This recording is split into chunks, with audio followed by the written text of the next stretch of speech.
Pípusveppur er sveppur sem er með, ef við horfum á svepp til dæmis svona og förum að horfa hérna undir, þá eru þarna, ef ég tekni þetta svona, við erum að horfa þarna undir, þá er allt í litlum pípum hérna. Það er að segja litlum holum.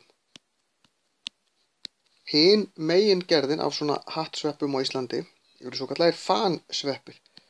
Þá myndast rendur hérna. Það er auðvelt að greina þetta í sundur því að fanirnar eða rendurnar sjást mjög vel. Pípurnar sjást ekki eins vel, þetta er svolítið eins og svampur stundum. En á Íslandi eru engir eitraðir pípusveppir, en það er allir sveppir á Íslandi sem eru eitraðir eru fansveppir. Þannig að við getum borðað pípusveppi með góðri samvisku. Við þurfum bara að passa að þeir séu algjörlega óskemmdir, skera í þá og sjá að þeir séu alveg heilir að innan.